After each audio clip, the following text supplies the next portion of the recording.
So what's the difference between advertising via Facebook ads and advertising via Google AdWords? Well, there are certain similarities. First of all, both Facebook ads and Google AdWords are pay-per-click or PPC. At least Facebook does have a PPC option. And both allow you to set a cost per click, otherwise known as a CPC, and a budget. Both will show ads which pay the highest most often. Both allow you some degree of targeting, and both have different ad types which enables you to match the ad to the target audience. But that's about where the similarity ends. So let's take a look at some of the key differences between advertising on Google AdWords and advertising on Facebook ads.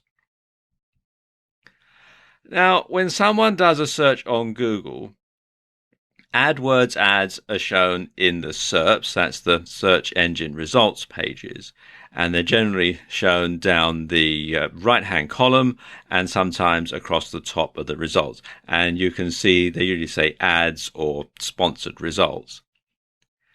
And you can also show an ad on somebody else's website via Google's AdSense program, meaning you can reach a very wide audience with Google AdWords. AdWords are also the best known and most respected form of pay-per-click advertising, but they're also the most highly competitive.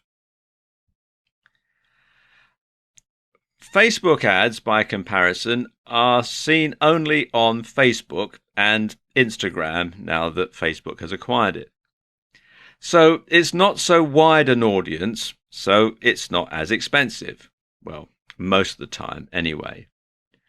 But the thing about Facebook ads and where Facebook ads really score over Google AdWords is they offer more precise targeting, especially when you're advertising on Facebook itself.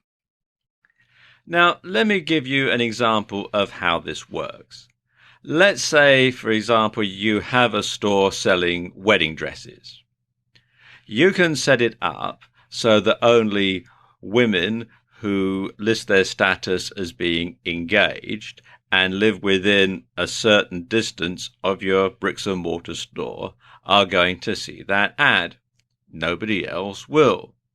Other women who live within that certain radius but are single or married already and therefore aren't going to be interested in a wedding dress, they're not going to see your ad.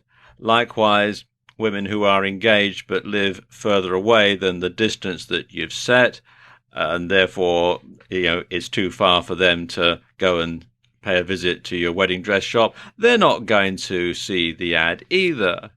So you can really drill down and only make sure that your target audience actually sees that ad. Likewise, if you run a site on giving dating tips for guys, you can make sure that only men who list themselves as single see your ad. Men who list themselves as being married or in a relationship, they're not going to see your ad at all. So they're not going to be interested in buying your ebook or signing up to your membership site for dating tips. So there's not a lot of point in showing them that ad.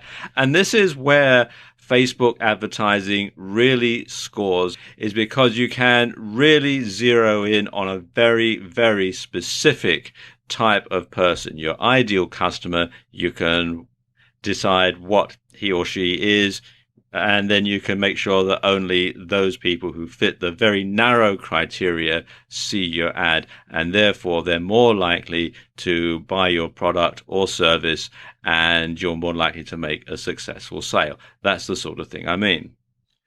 The biggest difference, though, is that when people do a search on Google and see an AdWords ad, they are actively looking for something. You go to Google, you type in your search term, and you're looking to find something, and you see the result, and you see the AdWords ad. Now, people come to Facebook to connect with friends and not specifically to buy products or services. You must therefore use your Facebook ad to create a demand, not just satisfy it. And that's the biggest difference. So you really need a different type of advertising strategy when you're advertising on Facebook compared to advertising on Google AdWords.